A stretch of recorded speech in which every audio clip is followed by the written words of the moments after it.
Hello world, and welcome.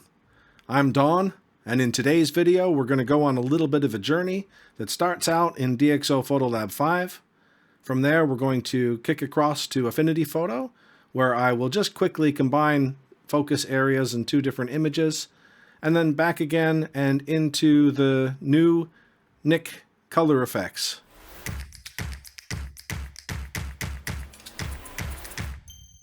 So this image is one from a beach called Blackhead, and it's a little bit of a different beach for this area because it's stony, and a lot of the beaches around this area are quite sandy. So I had a notion that it might be just an interesting foreground to capture those stones along the way. But this image was definitely not without its challenges, and you'll see what I mean when I bring the image up. So let's go ahead and jump in and take a look. Right, so here's the image, and as is often the case when I run out in the evening, I got there a little bit too late, really. But let's see what we can do with it. So first things first, I'm off to the Light tab, and I'm going to adjust my exposure compensation to start. Going to bring it down by a full stop, just trying to protect that sky.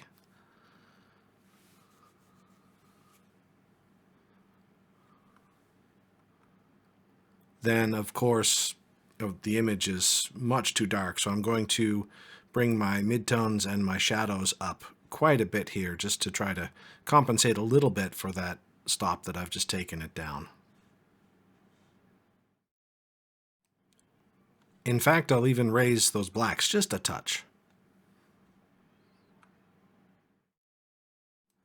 Next, I'm over to the Color tab to make some white balance and some saturation adjustments. So starting with the white balance, turn that on, grab my picker, and head out to the rocks.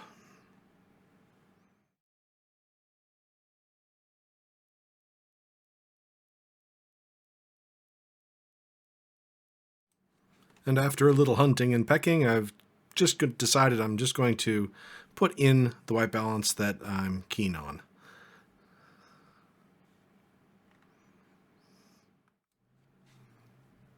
And now up for a little bit of a saturation adjustment. Just going to bump it up globally a little bit. And most everything else I'm going to do in the local adjustment space. So I'll pop up there and get started. First thing, I'm going to grab my graduated filter here and I'm going to pop that on the sky. Essentially want mostly to change the white balance of the sky. I want to bring that, because it's so very different, I want to bring that down a little bit. And then I also want to just increase my vibrance a little bit, just to bring out those blues and yellows in the sky just a little bit more. Next, I'm after a control line to put across the rocky part of the shore and start to adjust that. So it obviously still needs a bit of work. I'll just pop that eyedropper onto one of the stones, not being too careful or too particular with this selection. So start out with an exposure bump here.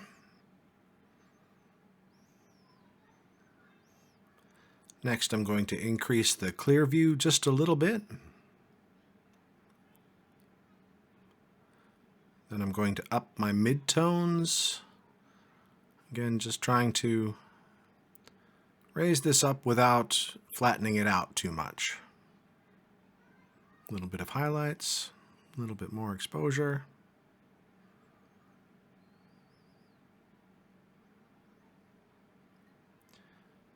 Now I'm just going to, so that's the adjustment that I've just done there. I'm going to expand the chroma a little bit so that it will actually impact the edge of the water just a smidgen.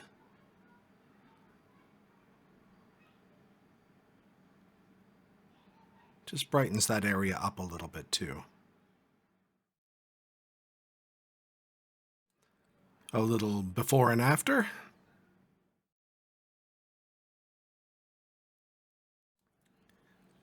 And just a little vibrance. So now with this seaweed, I want to put a control point on here, and what I want to do really is to adjust it such that it makes it look a little bit shinier. So I'm going to be trying to hit on those highlights that are showing up there to try and make it look shinier. I'll speed this next bit up because the selection process was a little bit fiddly.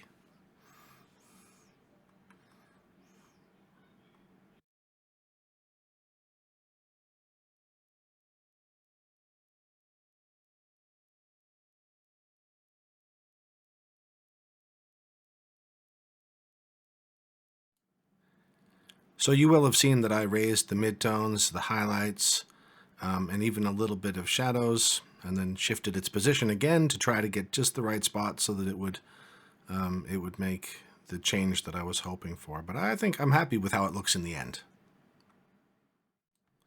So I'll just turn off the local adjustments and do a quick overall before and after. So obviously a massive difference between those two. Now I'm just copying the adjustments and pasting them onto the other image. Again, the second image is one that was focused a lot closer. So the rocks in the foreground are a lot sharper in this one.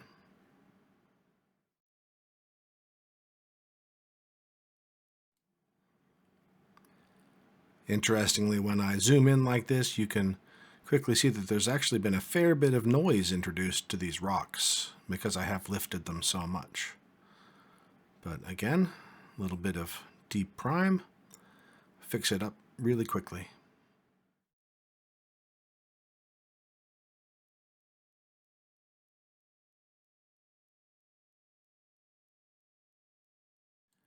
And just before I go over to Affinity with these two images, I'll just one last little tweak on this seaweed.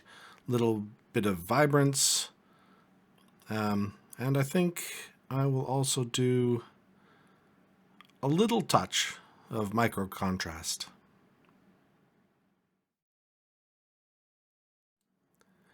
Then, of course, I need to do the other image because these last minute adjustments are after I've copied and pasted all of my adjustments. And I suppose I could just copy and paste them again, but here we have it.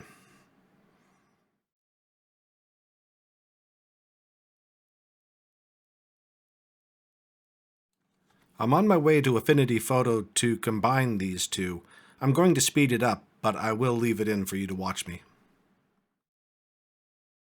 The shot on the right is focused closer. The shot on the left is focused further into the scene. Just going to combine those two. Little disclaimer, I'm learning Affinity. I traditionally have been more of a Photoshop user. So as you're watching, you might think, oh, he doesn't quite know where to go. And that might be the case. So, but I'll leave it in. This is fine.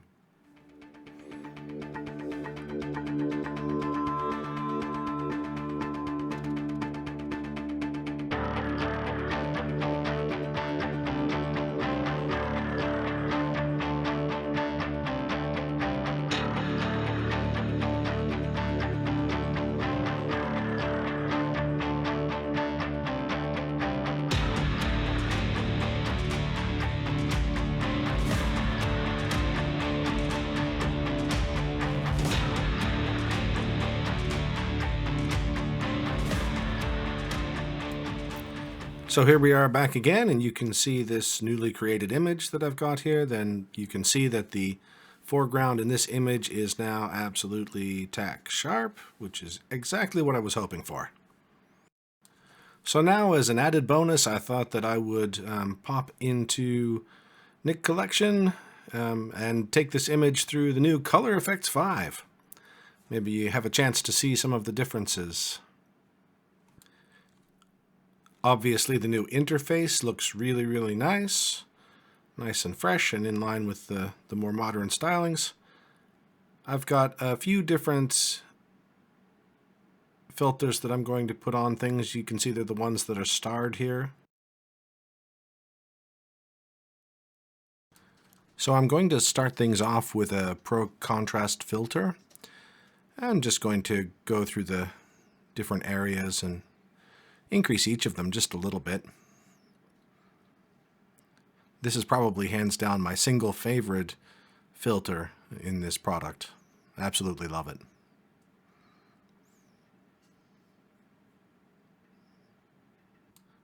So next I'm going to add a graduated neutral density filter. And I'm just going to take a minute to... I have a bit of trouble visualizing, so I'm going to up the lower range and then lower the upper range, if that makes sense. I'm basically trying to make more contrast so I can more clearly see where the dividing line is, because other than that it's quite tricky to see. And just shift things around till it feels right. Then I'll reset those.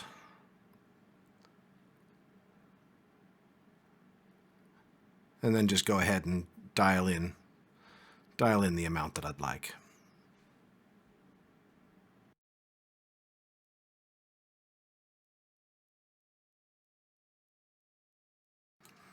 Excellent. So I think that's looking more or less how I'd like it. So up next is a little bit of glow. And with this glow, I'm actually just going to get a control point, or some control points. I'm just going to add it to around the horizon line where there's already a bit of a natural glow going on there. Just going to enhance that a little bit.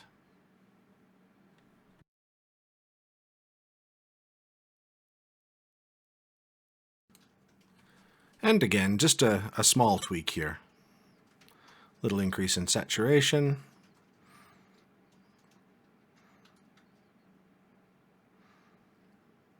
Little bit more glow. And then even just a touch more glow warmth.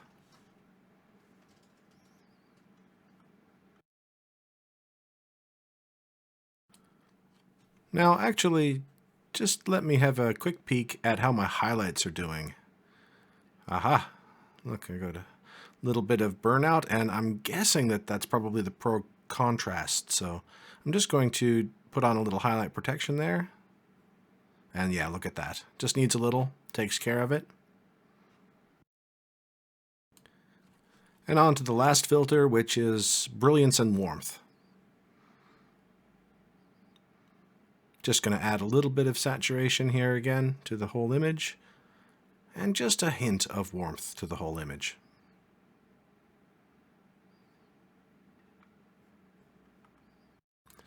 Just do a quick comparison. Before and after. Before and after. Looking pretty good. Now with this one, I don't absolutely love what it's done to the blues in the sky, so I'm going to use a negative control point, or a few of them, to pull it out of the sky. Notice how I'm using the edge of the control point circle to resize them, and I have to say that given my tries, it's a lot easier to get a hold of than that little handle that's there.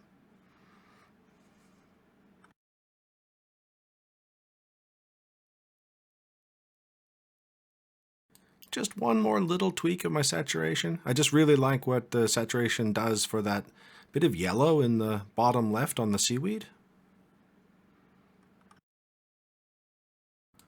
And one last look at the before and after. Nice.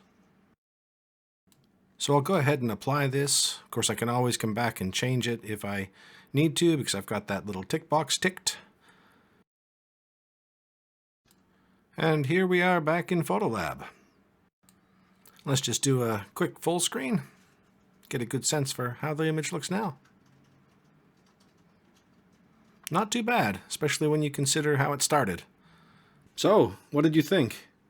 It'll never be a prize winner, but you know, what I have to say about this is it really astounds me what we can get away with, what's possible in software at this stage. Starting with an image that was that dark, with such a challenging exposure, and to come up with this end product, really quite happy. So hopefully you've enjoyed that. Thanks for coming along, and I hope to see you again. Bye-bye.